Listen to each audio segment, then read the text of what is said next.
lucky, super lucky day for us. Just we did another mistake on that first race. We go in on that turn 11, not exaggerating a lot. It's true that I went.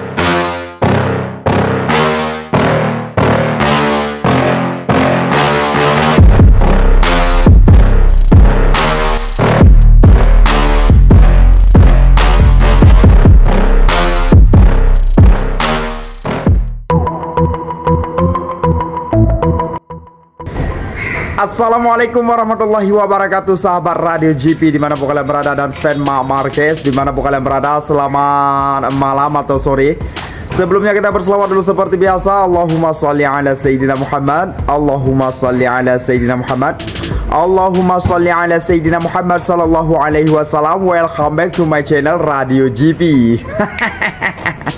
Oke teman-teman, yang mana tadi malam kita sudah melihat race MotoGP ya, yang mana di situ aksi di GP Inggris ya, banyak sekali drama ya, dan persaingan sangat sengit sekali ya.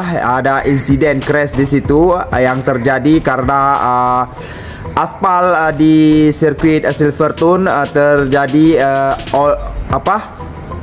licin ya. Sebab terjadinya licin tersebut karena aksi crashnya Alex Espargaro bersama Franco Morbidelli ya. Jadi motor Franco Morbidelli terlihat mengeluarkan minyak ya, tumpah minyak di situ. Itu yang membuat Marc Marquez crash ya. Namun kalau Alex Marquez tidak, bukan karena minyak tersebut ya. Jadi sini ramai sekali Mimin lihat ya, di komen-komen dimanapun Mimin perhatikan, banyak sekali yang mengatakan itu tidak adil ya, tidak adil karena yang crash itu ikut balapan lagi ya. Ternyata di sini ternyata teman-teman aturan dari MotoGP tersebut, yang mana kalau race-nya belum mencapai 3 lap ya, race-nya belum mencapai 3 lap, jadi red flag. Para rider akan kembali untuk start semula ya, dan dikurangkan satu lap atau dihitung di 19 lap ya.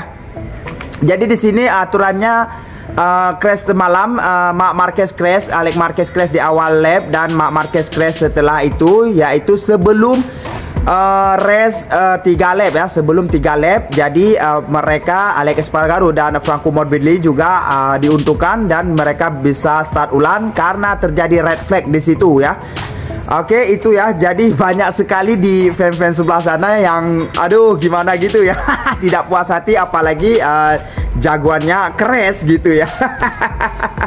Namun di sini Mimin baru mendapatkan pernyataan yang sebenarnya dari Marc Marquez, Francesco Bagnaia dan Fabio Quartararo ya. Yang mana sayangnya kepada Fabio Quartararo di beberapa lap terakhir dia mengalami hide the fish, pokoknya begitu ya.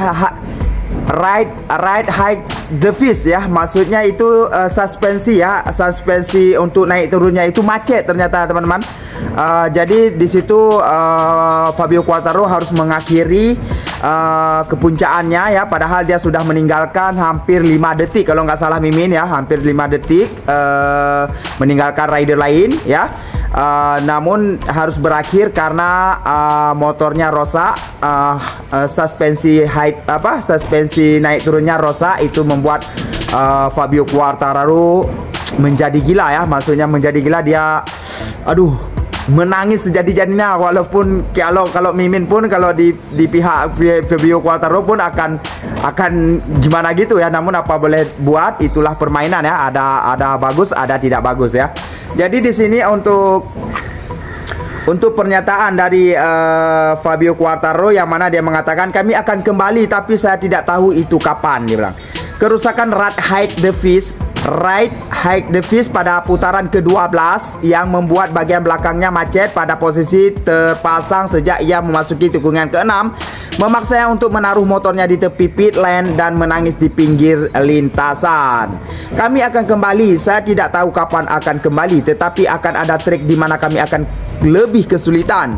Akan ada trik seperti di sini saat kami melaju kencang, jadi kami berada di jalur yang baik. Itu yang dikatakan oleh si Fabio Quartararo ya.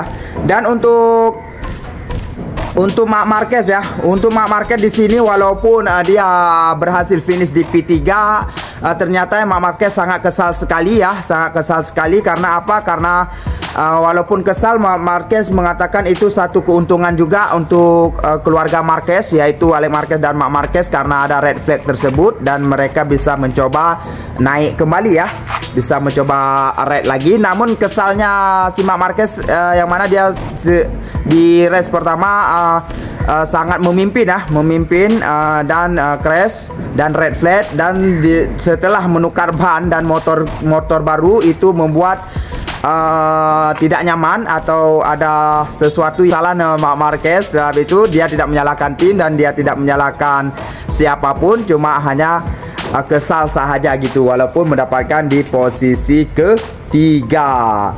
Dan di sisi lain ya, Marc Marquez juga sempat mengomentari yang mana dia bagi Marc Marquez pembalap terbaik hari ini adalah Fabio Quartararo, yang mana dia memiliki teknis yang rosak pada motornya ya. Namun si Fabio Quartararo yang terpaksa meninggalkan balapan setelah perangkat ketinggian macet, ia tidak dapat melanjutkan balapan. Bagi saya pembalap terbaik hari ini adalah, saya tidak tahu bagaimana dia finish di peringkat, tetapi itu adalah Quartararo. Dia menang, dia punya masalah teknis, tetapi itu terlihat jelas. Jadi di sini Marc Marquez memfavoritkan, walaupun Fabio Quartararo di sini motornya rosak, berarti Marc Marquez sangat kagum kepada dia ya, dan memilih sebagai Fabio Quartararo rider terbaik di sirkuit Silverstone pada kemarin, teman-teman ya. Oke, untuk selanjutnya kepada Francesco Bagnaia ya, dia sangat kesal sekali ya, terlihat di video tadi malam ya, dengan muka maknyunnya gitu teman-teman ya. Itu tanpa edit teman-teman, tanpa edit, mukanya memang seperti itu ya, kesal sekali. Namun dia mengatakan ya di sini, Marc Marquez sangat kuat di Ducati, ia menyembunyikan masalah yang kami alami. Aku tahu apa potensiku, nilaiku. Saya tahu bahwa jika saya bagus, jika saya menemukan kondisi yang tepat, saya akan memenangi perlombaan. Saya merasa nyaman dengan hal itu dan saya tahu betapa kerasnya semua orang bekerja untuk menyelesaikan masalah tersebut. Secara mental, hal itu tidak memengaruhi saya. Saya tahu bahwa saat saya melangkah ke lintasan, saya memberikan 100%. Jika 100% itu berarti finish ketiga di kualifikasi, ke-6 di sprint, itu karena saya sudah memberikan segalanya. Saya tidak bisa berbuat lebih dari itu. Saya selalu berusaha memberi lebih, tetapi ada batasnya. Di sini Francesco Bagnaia menilai ya, yang mana Marc Marquez, dia memuji Marc Marquez sedikit, walaupun ada kesan-kesan gimana gitu ya, yang mana dia mengatakan Marc Marquez sangat kuat di Ducati, ia menyembunyikan masalah yang kami alami gitu ya. Sekarang Marc Marquez sangat dia tidak membongkar semuanya ya, namun Marc Marquez membongkarnya di saat race atau sprint race atau main race ya. Di situ Marc Marquez sudah bersiap dengan rencana B dia ya, rencana A. Dia akan berkata kepada teknisi bla bla bla bla bla bla, dan para teknisi juga akan berbagi informasi kepada rider-rider Ducati lainnya. Namun plan B Marc Marquez, mereka tidak tahu ya apa yang direncanakan Marc Marquez sendiri. Sampai Francesco Bagnaia di sini dia mengatakan dia menyembunyikan satu masalah. Aduh, kasihan sekali kepada Francesco Bagnaia. Namun di sini ya, bos Ducati juga sangat mungkin sudah mulai nggak tahu mau bilang apa ya, seperti Gigi Dall'Igna ya, dia mengatakan, saya prihatin dengan Bagnaia. Saya ingin berbicara dengan Pecco Bagnaia dan memahami apa yang terjadi. Sebelum berkomentar, saya ingin berbicara dengannya dan memahami apa yang terjadi karena dia senang dan dengan pengaturan pagi ini. Catatan paling tidak positif hari ini adalah penampilan Pecco Bagnaia yang tidak terlalu mencolok tanpa peran utama dalam perebutan podium. Sang juara bertahan finish di posisi ke-6 tidak mampu memanfaatkan kecepatan yang telah terlihat dalam latihan. Dall'Igna bersikap keras, berhati-hati. saat merujuk pada pembalapnya. Saya belum berbicara dengannya, Peko. Sejujurnya saya tidak tahu apa yang terjadi. Sebelum berkomentar, saya ingin berbicara dengannya dan memahami apa yang terjadi karena dia cukup senang dengan pengaturan pagi ini. Oke, di sini berarti Gigi Dalina ingin berbicara dulu dengan Francesco Bagnaia apa yang terjadi dan ingin memahami dan ingin mempahami apa yang sebenarnya terjadi dengan Peko Bagnaia ya. Namun ada rumor masih sampai sekarang ini sangat kuat rumornya yang mana Francesco Bagnaia ingin hengkang ke Yamaha ya. Ini betul-betul kalau Francesco Bagnaia hengkang ke Yamaha, selamat tinggal lah ya Francesco Bagnaia. Selamat tinggal. Bayangkan, selamat tinggal. Oke lah teman, itu saja untuk informasi pada hari yang berbahagia ini. Nanti Mimin akan berikan jadwal MotoGP Aragon ya. Mimin belum tahu kapan mainnya, apakah minggu ini atau minggu satu lagi ya.